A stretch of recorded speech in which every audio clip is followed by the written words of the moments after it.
नमस्कार मित्र-मैत्रिणींनो, आज आपण आंतरजातीय विवाह केलेल्या जोडप्यांच्या मुलाखती घेण्यासाठी आलेलो आहोत. आज आपल्या बरोबर आहे लक्ष्मीताई आणि शरद सर.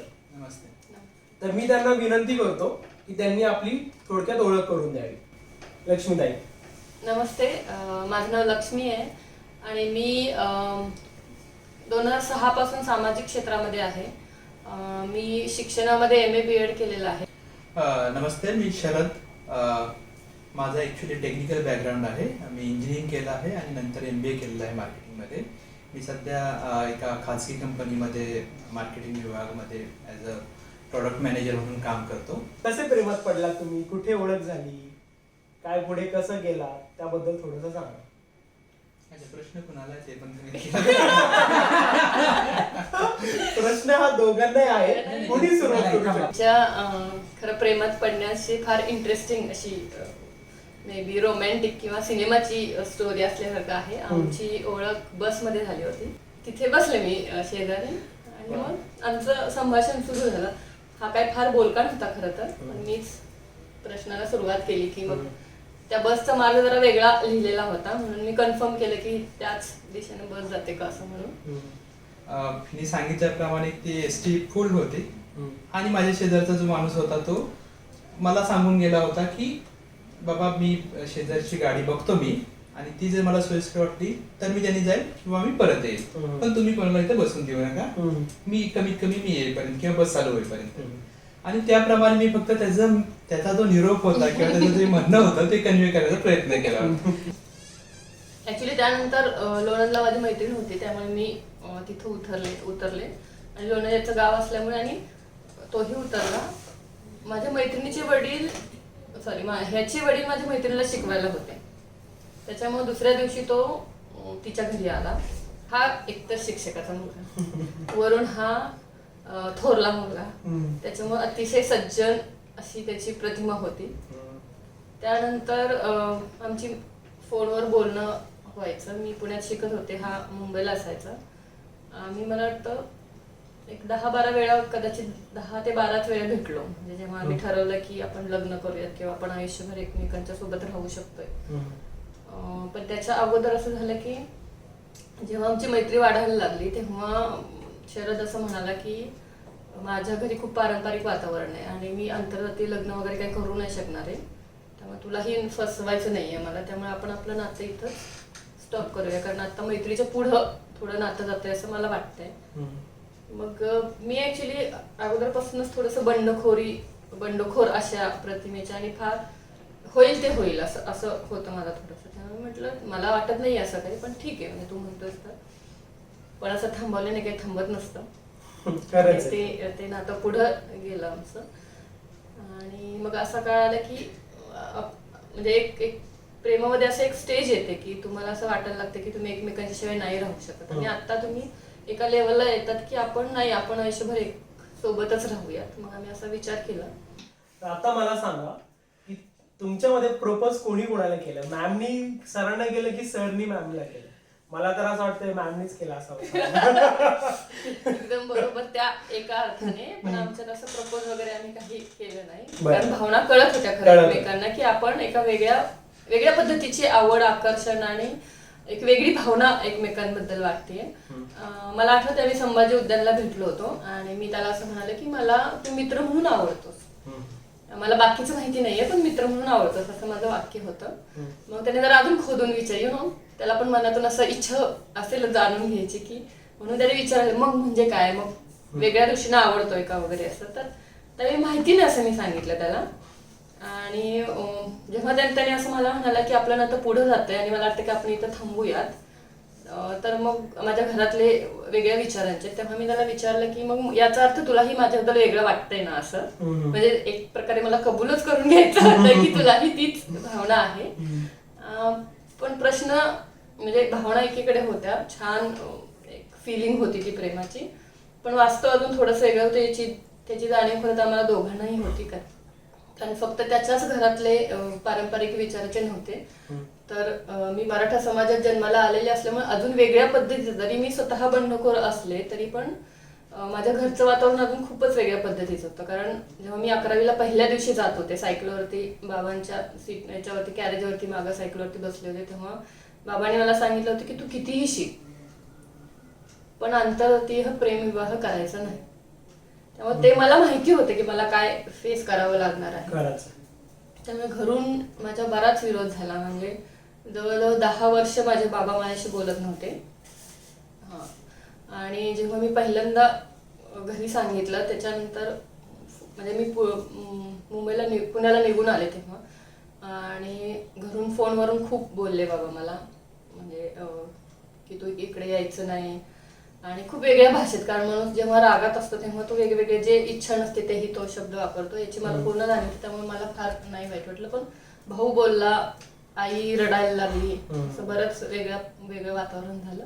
आणि जवळजवळ जेव्हा माझा मुलगा जन्माला आला त्याच्यानंतर मी पहिल्यांदा त्याला घेऊन गेले, त्याच्यानंतर थोडंसं वेगळं वातावरण व्हायला सुरुवात झाली. पण मला हेही आठवते की जेव्हा मी पहिल्यांदा गेले होते तेव्हा एक आठवडा माझे बाबा घरी नव्हते आणि कुणालाच माहिती नव्हते की ते कुठे गेलेले.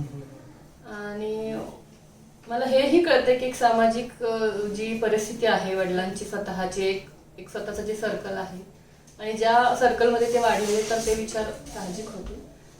फक्त एक होतं की आम्ही दोघांनी ठरवलं होतं की काहीही झालं तरी कुटुंबाला सोडून नाही देत. म्हणजे त्या विचारावर आम्ही दोघंही खूप ठाम होतो.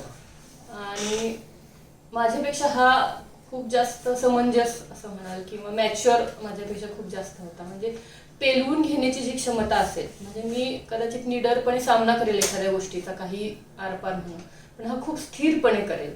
म्हणजे ते आमच्या दोघांच्या स्वभावात एक कॉम्बिनेशन होतं. त्याच्यामुळे आम्ही खरं तर म्हणजे जरी 10 वर्ष माझ्या घरी लागली तरी आता खूप छान होऊ शकलंय. आणि आम्ही ठरवलं होतं खरं तर हे, त्यामुळे पण मी म्हणेल की ते होऊ शकलं.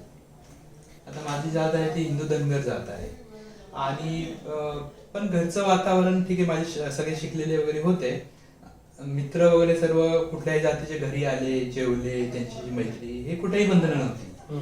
पण बंधन एकाच गोष्टी, बंधन पण नाही, पण एक म्हणू शकतो की हरकत म्हणू शकतो आपण त्याला, किंवा आवडणार नाही अशी गोष्ट की वेगळ्या जातीतल्या मुलीशी लग्न करणं. आणि ते आमच्यात एक टिपिकल खेडेगावामध्ये म्हणतात की बाबा ह्यानी वेगळ्या जातीच्या मुलीशी लग्न केली की तो कडूतला झाला. एक गावाकडं हा टिपिकल शब्द वापरला जातो की तो माणूस कडूतला झाला. तर लग्न करण्याला विरोध होता, बाकी मैत्री असणं किंवा हे इतर काही त्याला बिलकुल त्यांची विरोध नव्हता किंवा हरकत नव्हती. आणि मी नंतर घरी सांगितलं की असं असं आहे आणि मला या मुलीशी लग्न करायचंय. ही घरी आल्यामुळे ओळख तर होतीच. मग एक म्हणतो की आपण, मला कुठलंही असं भांडण किंवा हे नाही झालं, पण एक इमोशनल गोष्टी असतात की आईला त्या म्हणजे बीपीचा आणि शुगरचाही त्रास होता. मग तिला बीपी वाढला. मला माझ्या बहिणीने वगैरे फोनवरून सांगितलं होतं की तू काय करतोयस की आईला हे झालेलं आहे आणि बीपीचा जास्त त्रास व्हायला लागलेला आहे, आणि तू असा निर्णय घेतला तर बाकी सगळ्यांना त्रास होईल. माझ्या वडिलांनी पण सांगितलं होतं की तू असं काय करू नको, रिलेशन तोडून घेऊ, आणि परत तो ही आमच्याशी संबंध ठेवू शकणार नाही. कुठल्याही पारंपरिक वातावरणातल्या लोकांना आंतरजातीय विवाह ही संकल्पना मान्य करणं आणि ती पचवणं खूप अवघड असतं. खरंच. आणि त्यामुळं मग ते त्रास होतो किंवा सामाजिक वातावरणाचा दबाव असतो की लोक काय म्हणतील, किंवा कदाचित आपणही नकळते पण इतरांना आपण नावं ठेवलेली असतात, बोललेलो असेल, कदाचित मीही बोललेलो असेल याच्या आधी. तर त्या गोष्टींचा खूप मोठा दबाव होता आणि वडिलांचा आणि भावाचाही विरोध होता. मला जेव्हा शरद बद्दल असं वाटायला लागलं की नाही, आपण आता हे घरी सांगायला हवंय, कारण पक्क होत होतं विचार आणि कृतीतनं असं वाटतं की आपण करायला हवं आहे असं. तर मी घरी सांगितलं. मला अजून ती रात्र आठवते की मी आई वडिला मी झोपत होतो आणि मी घरी सांगितलं की मला एक मुलगा आवडतोय असं. त्यांनी विचारलं की कोणत्या जातीचा, आपल्या जातीचा आहे का? मग मी विचारलं नाही. आमचा संवाद तिथेच संपला. म्हणजे पूर्ण थांबला. त्याच्यानंतर आम्ही खूप दिवस, म्हणजे मला वाटतं खूप महिने ह्या विषयावर ना घरच्यांनी काही विचारलं ना मी काही सांगितलं. पण खरं तर लग्नाच्या बद्दल मी फार हे नव्हते, म्हणजे की आग्रही नव्हते. कारण मी एक तर सामाजिक चळत आणि स्वतः एक बंडखोरच माझा स्वभाव होता, त्यामुळे मला लिव्हिंग पण चालणार होतं. पण शरद थोडासा म्हणजे त्याला कौटुंबिक आणि लग्न असं थोडंसं हवं होतं. मला खरं तर कागद असल्याने काही फरक पडणार नव्हता, त्यामुळे नसल्यानेही काही फरक पडणार होता असं माझं थोडंसं स्टेटस होतं. त्यामुळे म्हटलं ठीक आहे. आणि त्याच दरम्यान शरदच्या मित्राच्या बाबतीत एक अशी घटना घडली की त्यांनी मुलीला जबरदस्तीने घेऊन गेले होते, म्हणजे घरचे असं. मग त्याला थोडंसं प्रेशर आणि घरून दोघांच्याही प्रेशर होतं. तर पुढे तुम्ही लग्न कसं आणि कोणत्या पद्धतीने केलं ते त्याच्याबद्दल आम्हाला सांगा. खरं सांगायचं तर माझी तर इच्छा होती की अशी वाजत गाजत ते मंगलाष्टका. मला जो मंगलाष्टका म्हणतात ना तो कालावधी मला खूप आवडायचा म्हणजे असं. आणि गावाकडे एक असाच वेगवेगळे लोक येऊन म्हणजे तिथे प्रॉपर भटजी पहिली मंगलाष्टका म्हणायची आणि इतर लोक ज्यांना मंगलाष्टका बोलण्याची हौस असेल किंवा जे ते पारंगत आहेत तर ते अतिशय सुरात मंगलाष्टका म्हणायचे आणि मला तो क्षण खूप आवडायचा. त्यामुळे तसं व्हावं अशी माझी इच्छा होती, पण तसं काही ते होणं शक्य नव्हतं. आणि मी सांगितल्याप्रमाणे आम्हाला एक कुठंतरी एक मला हे होतं की बाबा इथं आपल्याला दबाव येतोय किंवा काय त्याला आपण बळी पडू नये किंवा बाकी पुढचं वातावरण माहित नाही आपल्याला, सध्या ठाम आहोत, पण असं काही न जाणतेपणे होऊ नये आपल्या हातून आणि त्यामुळे कुणालाही काय असं धोका होऊ नये आपल्याकडून, म्हणून आपण एक लग्न करून ठेवूया. आणि लग्न म्हणजे आमच्या दृष्टीने लग्न हे फक्त म्हणजे आम्हाला कागदाचा तो काय म्हणतो आपण ते कायद्याच्या दृष्टीनं अवेलेबल असणारा पेपर ते हवं होतं. बाकी त्या कुठल्या विधीमध्ये आणि ह्याच्यामध्ये आम्हाला म्हणजे तुम्हाला एक प्रोटेक्शन आणि सिक्युरिटी एक लीगल प्रूफ हवं की आम्ही दोघं जोडीदार आहोत, नवरा बायको आहोत, जे काय असेल ते, तर ते आम्हाला फक्त पेपर हवं. आणि त्या दृष्टीनं आणि त्या काळामध्ये 23-24 वर्षाच्या वयामध्ये की 2 वर्ष माझ्यापेक्षा लहान असेल तर एवढं माहितीही नव्हतं की मग कोर्ट मॅरेज कसं करतात, मग ती 1 महिना नोटीस द्यावी लागते का काय करावं लागतं. आणि वेगवेगळीकडून वेगवेगळ्या आम्हाला कहाण्या ऐकायला मिळायच्या आणि त्याच्याकडून आम्हाला अशी भीती होती की घरी तर समजणार नाही ना.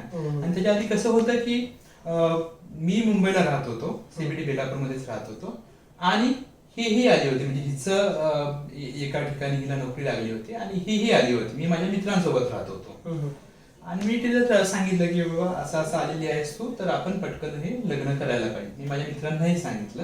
तर त्याप्रमाणे आम्ही मग माझ्या कुठल्या तरी एका मित्राने जाऊन तिथे चौकशी केली बांद्रा कोर्टला, फॅमिली कोर्टला. आणि बांद्र्यामध्ये तो बोलला ठीक आहे, माझं बोलणं वगैरे झालेलं आहे आणि आपण तिथे जाऊन हे करूया म्हणून. मग तिथं आम्ही एका वकिलाने आम्हाला सजेशन केलं की तिथं असं मंदिर आहे, तिथं जावा, ते भटजी तुम्हाला काहीतरी मंत्र वगैरे बोलतील आणि ते पावती देतील तुम्हाला, ती पावती घेऊन या, इथं आपण करू.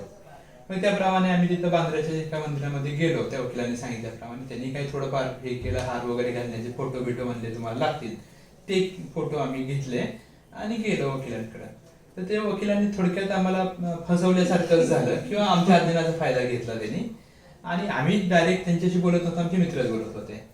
नंतर असं लक्षात आलं की आमच्या दोघांकडेही मुंबईचा किंवा आम्ही ज्या ठिकाणी राहतो तिथला आमचा रेसिडेन्सचा प्रूफच नव्हता, म्हणजे रहिवाशीचा दाखला काही कुठलंही कागदपत्र आमच्याकडे अवेलेबल नव्हतं. आमची सगळी कागदपत्र गावाकडली होते.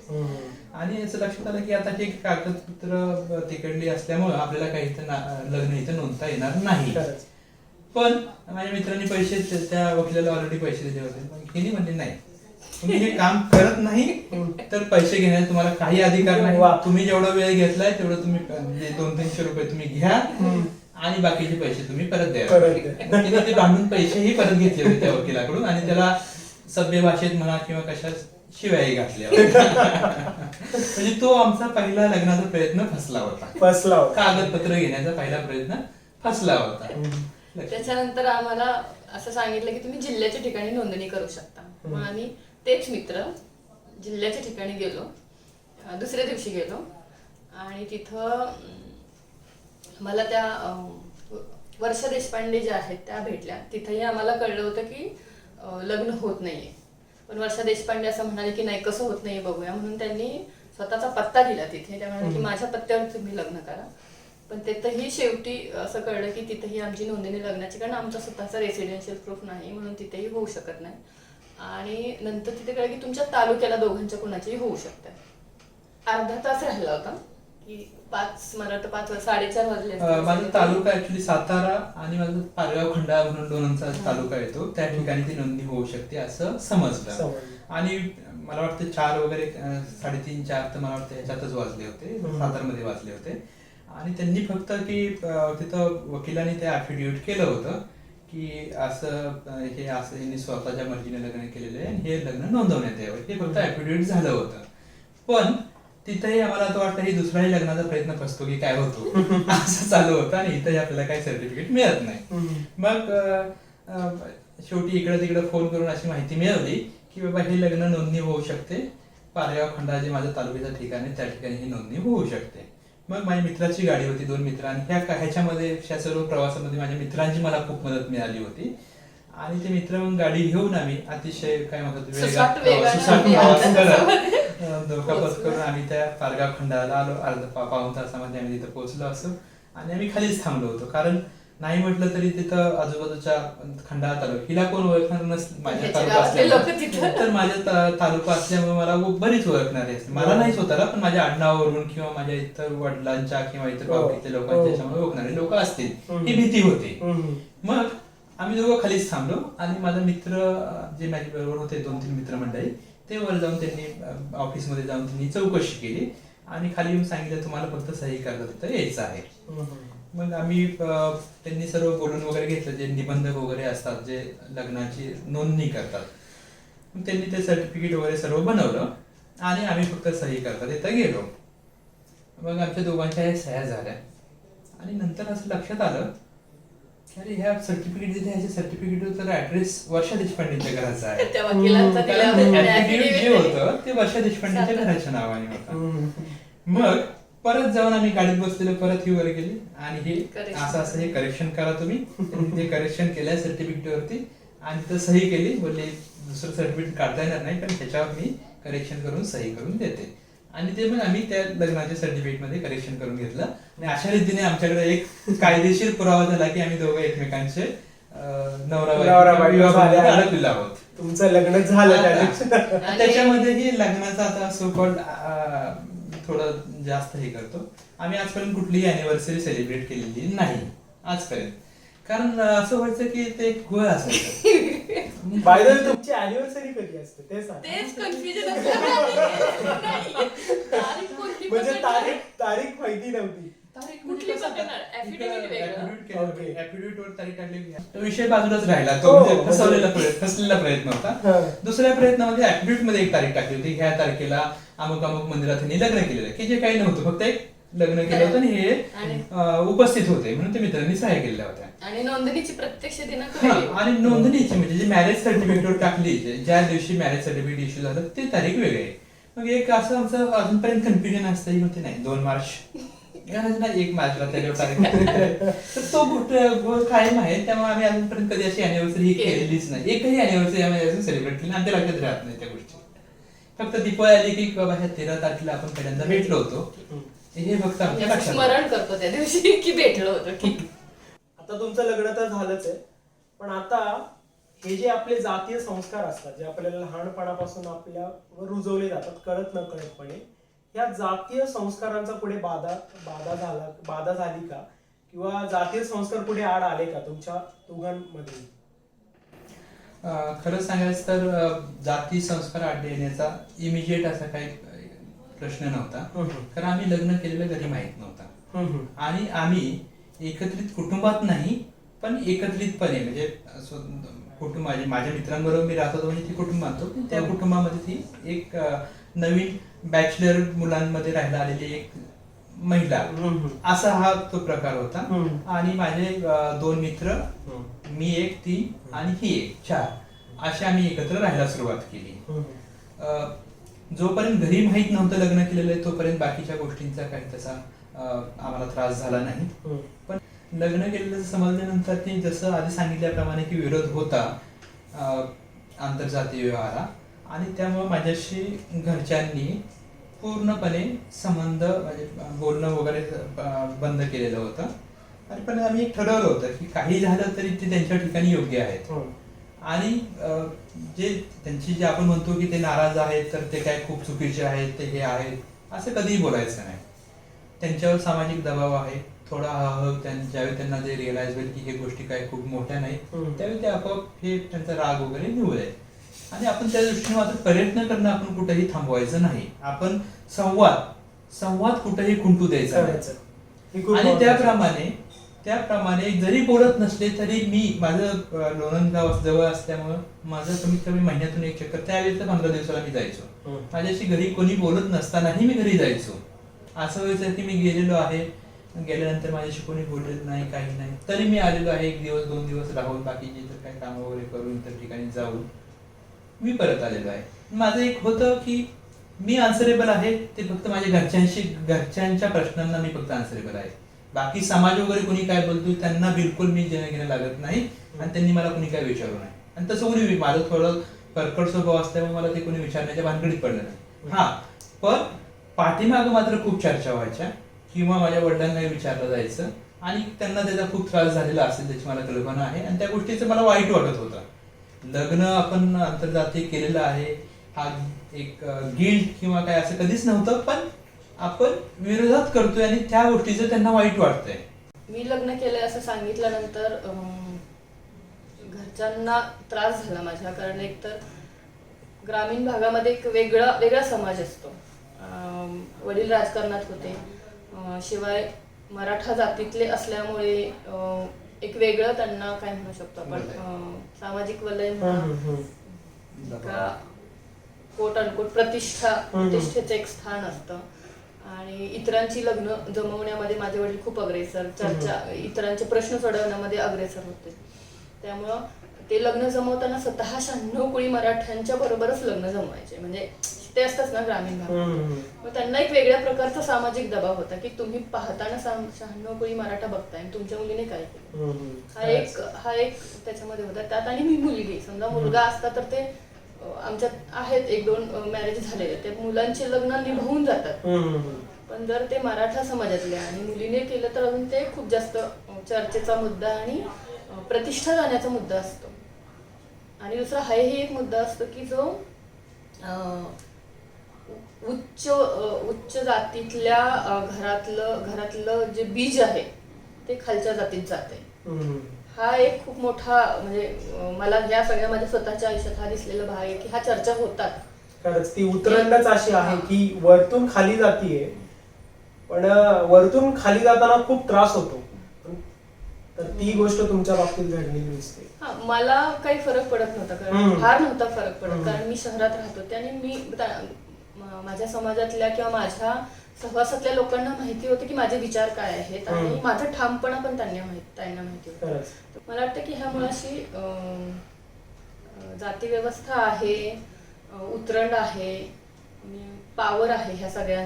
आणि मला वाटतं की ह्याची सगळ्यात जास्त जबाबदारी ज्यांनी लग्न केले तर जोडप्यांवर आहे.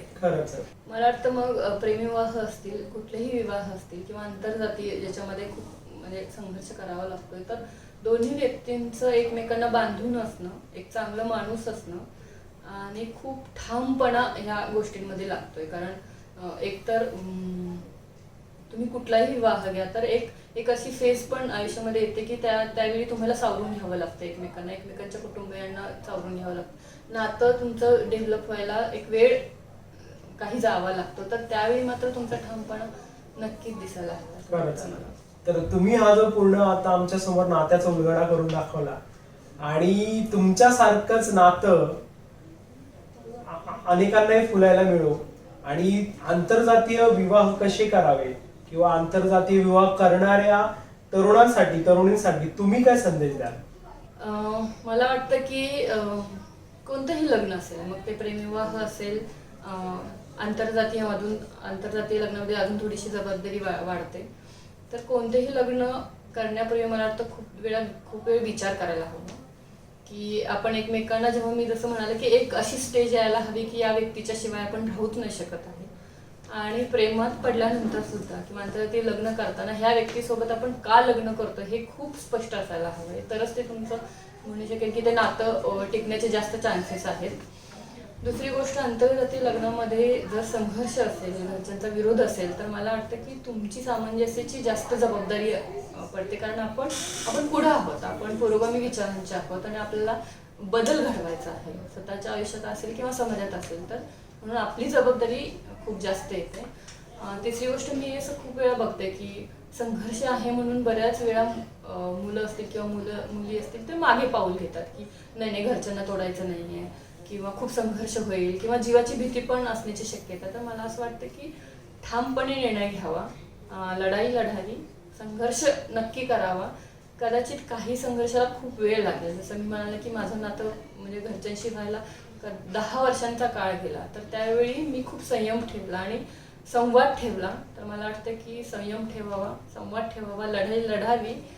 आणि तुम्ही असं उदाहरण बना की समाजामध्ये तुमचं उदाहरण इतरांना सांगितलं जाईल की नाही कपल्स असावेत तर असे असावेत, किंवा नाही लग्न आंतरराष्ट्रीय केलं किंवा प्रेमविवाह केला तर लग्न टिकतात. कारण ही पालकांची खूप भीती असते की लग्न टिकू शकत नाही.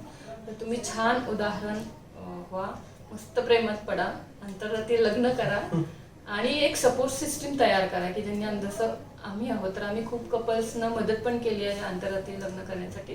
तर आपण सगळे ज्यांची इच्छा आहे की आंतरराष्ट्रीय लग्न करावं त्यांनी एकत्रित येऊयात, एकमेकांना सपोर्ट करूयात. तर मित्रमैत्रिणींनो, आपण आता पाहिलंच की लक्ष्मी मॅम आणि शरद सर यांच्या अनुभवाची शिदोरी आपल्याला भेटलीच आहे. त्यांचा पूर्ण आंतरजातीय विवाहाचा प्रवास आणि आता ते खूप आनंदी आणि समानतेचं जीवन जगतायत याचा पुरावा आपल्याला इथे भेटलेलाच आहे. तर आपण ह्याच अनुभवाची शिदोरी घेऊन आपण ह्या विषयांवर चर्चा करूया आणि चर्चांमधून पुढे कृतीशील कार्यक्रम घडवून आणूया असा मी विचार मांडतो. आणि लक्ष्मी मॅम आणि शरद सर यांचे खूप मनापासून आभार मानतो आणि इथे थांबतो. धन्यवाद.